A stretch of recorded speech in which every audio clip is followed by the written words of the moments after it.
afternoon, students. Welcome to your first instructional video on how we will be completing our first lab of the year tomorrow in class. I'm going to be showing you some basic steps to make sure that tomorrow when you come to class you can complete the lab safely. First thing, when you walk into the lab, you want to make sure that you're dressed appropriately. So you're going to have goggles on the whole time through the lab. You're also going to remove anything that may dangle or get in the way. Also make sure you're not wearing anything that's too loose in terms of your clothing, and that you have closed-toed shoes. Okay? When you come to lab, there's going to be 5 experiments set up for you, and you're going to be rotating through. It's really important that you're not horse playing around in the lab, and you're being careful to pay attention to your teacher. The first lab that you're going to be doing is a synthesis reaction. This will be one that your teacher will be performing. There will be a small strip of magnesium. Okay, so this is pure magnesium metal. You can see it's in a flattened form because it's ductile and malleable. So it's a metal. Your teacher will be lighting the magnesium on fire, which will produce a synthesis reaction. The magnesium will combine with oxygen in the air to make a new compound, magnesium oxide. So this will be a demo that your teacher will be doing for you, and your responsibility will just to record your observations. The second test you're going to be performing will be a decomposition reaction. This is going to be done with hydrogen peroxide, a chemical you may have seen even in the aisles of a grocery store or pharmacy.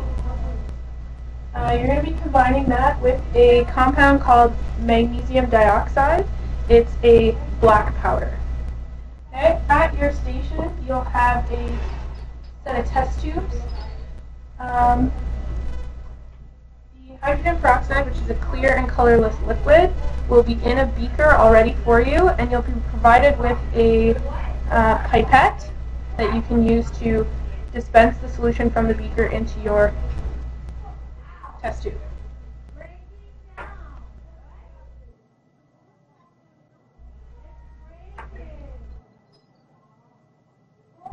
So you just need a small amount of hydrogen peroxide in the test tube.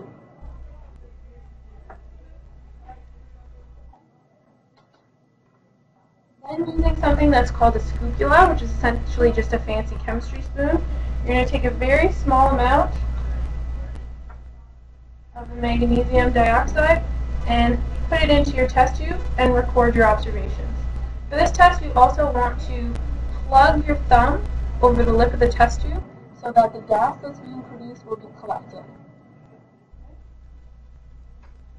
With a wooden splint that will be provided, after you've recorded your observations from the reaction, you'll take your smoldering wooden splint and put it to the tip of the test tube to test for any flammability.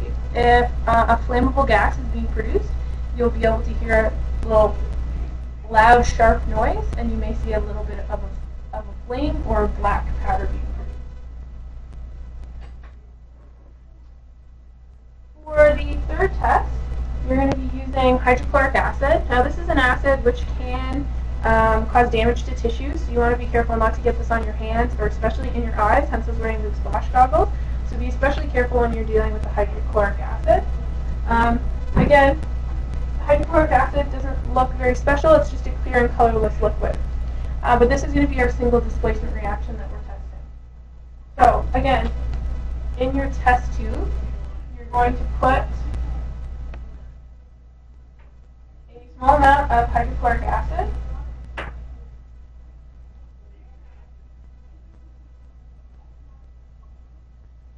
So a couple small squirts should be fine.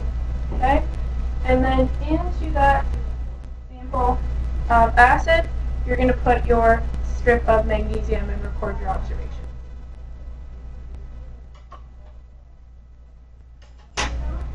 The next test we're going to be doing involves 2 chemicals. One is called sodium hydroxide. You can get sodium hydroxide in white pellet form or in a pre-created solution like we have here. We also are going to be using an aqueous solution of ferric nitrate or iron 3 nitrate. It comes as a kind of purpley powder, but when we put it into an aqueous solution, so we've dissolved it into water, it turns sort of an orange color. Okay? This This is going to be our double displacement reaction. So what you'll do is you'll take a pipette again and put a small amount